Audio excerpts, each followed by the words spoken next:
millstone's fault. This right here, this Christianity, is Great Millstone's fault. I'm gonna explain why. Quadah Shakari, the water for becoming a Shakari flexor. Greatly appreciate you, my dear beloved brother. This is Great Millstone's fault. Because remember, they teach it. They say you gotta worship Yahweh Shai just like you worship the Father. Even though Yahweh Shai said only worship the Father. Now we understand worship in the sense of bowing and all of that. We went back and forth with them 15 years on this shit. I'm not gonna get all into it. They also said we went back and forth. They said the law can't save you. I'll go back and get the videos because they're leaning on Paul and maybe misunderstanding what he's saying. They're saying it's just by grace alone, through faith, no law. But then they'll say keep the law. So it's really your guys' fault if your members start divulging more into the tenets of Christianity. Okay, so he clearly doesn't understand scriptures, which I'm going to make another video about that, but this one is particularly in talking specifically about this topic right here. So before I start, it's going to be real quick too.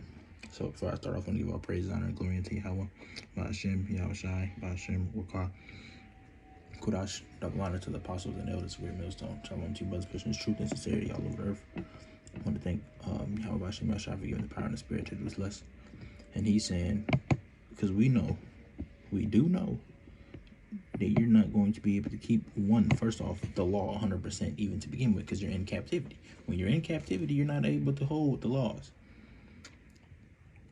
For an example, working on the Sabbath. You might have to buy food for your family, kids on the Sabbath. You might not have food prepared on the Sabbath. You might have to get gas on the Sabbath. That's you breaking the law. And if it's the sole purpose of you keeping the law 100%, we would all be destroyed. Because one, put pork in all your food. They put ingredients and they put all types of stuff we're not supposed to be eating and consuming. They put it all in your food and don't list it on the packaging. Do you understand that? Everything is tainted in this place. Even when it comes to stuff like that. Just like when you do the Passover, already happens. When it's time for you to eat the lamb. Do you have the perfect lamb without blemish? Do you have that? No. More than likely you don't, because we don't have farms. We're in captivity. We don't have farms to do this stuff. You see? It is that you go into the law, you were to nitpick, we would all be destroyed if we had to keep it. That's what grace is.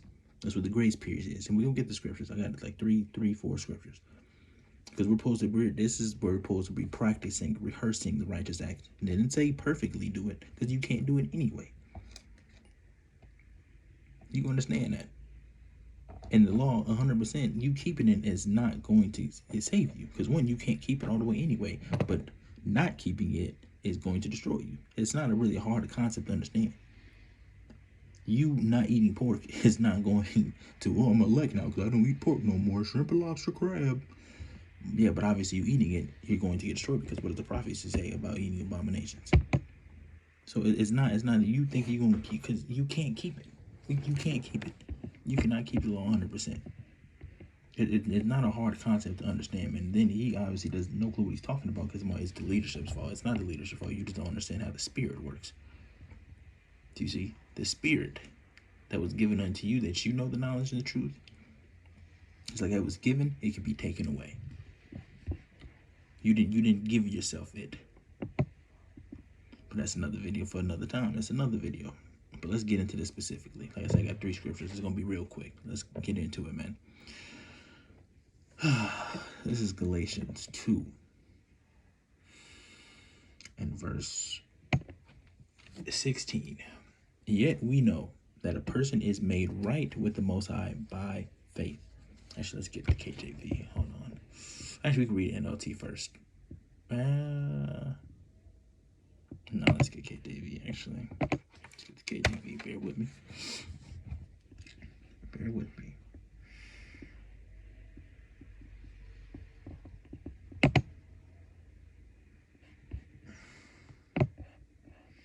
Galatians 2 and 16. It says, knowing that a man is not justified by the works of the law, but by what? By the faith of Yahushua Mashiach. Even we have believed in Yahushua Mashiach, that we might be justified by the faith by the faith of the anointed. And not by the works of the law, for by the works of the law shall no flesh be justified.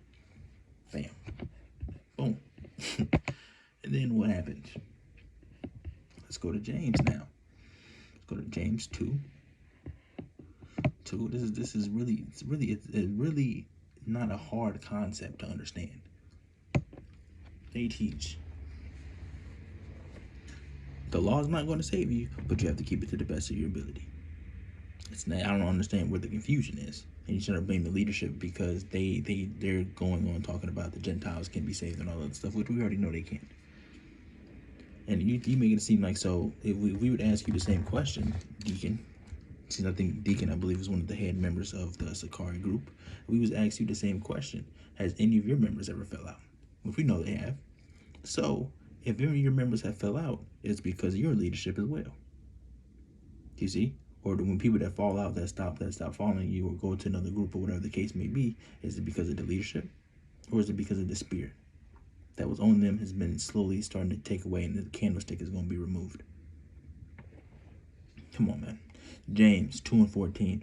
What doeth it profit, my brethren, though a man say he hath faith and not have works? Can faith save him? If a brother or sister be naked and destitute of daily food, and one of you say unto them, depart in peace, be ye warmed and filled. Notwithstanding ye give them not those things which are needful for the body, what doeth it profit? You see? If you see somebody cold or need food, you say, be ye warmed and filled. What is the words you saying unto them doing for them?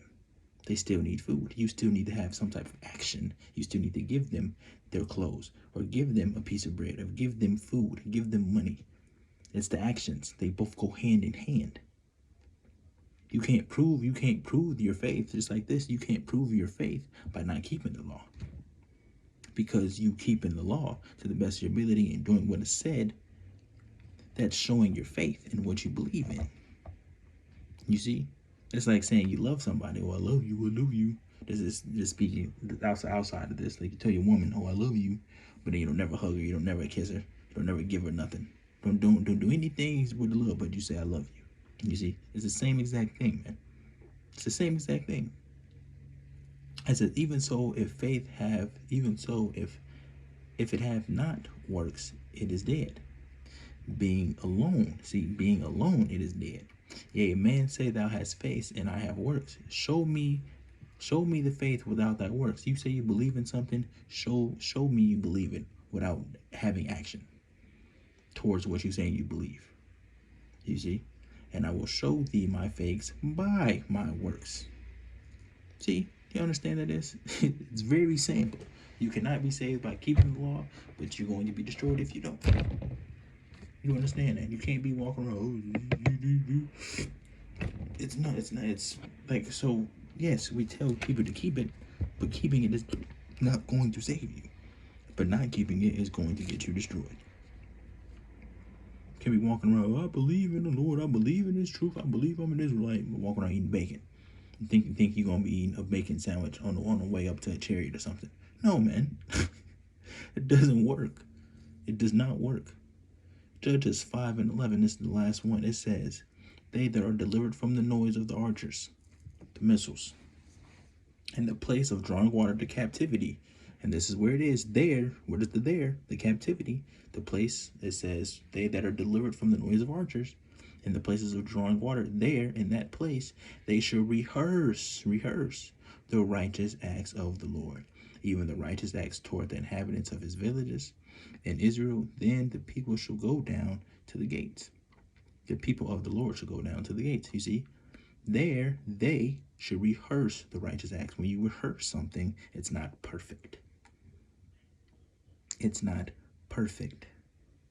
That's what the grace period is, and you're going to fall short, and that's what the point of the Savior is, to cover you. You see, to have grace. Grace is the time to get it right, and you're not going to get it perfect, but that's what the rehearsing is for. It's a very simple, plain concept to understand. I don't understand what the difficulty is. It says rehearse. The definition of rehearse: practice. See that? for later public performance. And what are we practicing for? We're practicing all these things because why? In the kingdom, it's going to be a public performances that we do. It's going to be public actions. People are going to be keeping the fast over all the feast. We're going to be showing the laws to these other people. No, don't eat this. Don't eat that. You can eat this. You can do that. You see, we're preparing. We're practicing. Try out. Read through. Walk through. That's what we're doing. It's not that hard of anything. It's not that hard of a concept. I don't understand. People teach that you can't keep the law, but you destroy it. Like, come on, man. I don't get it, man. I don't get it. But that's it, man. Hope blessings was edifying. Give all praises, honor, and glory to Yahweh, by Hashem, Yahushai, by Hashem, Rakah, Badash, double honor to the apostles and others, great millstone. Catch you guys at another lesson, Lord willing. Shalom.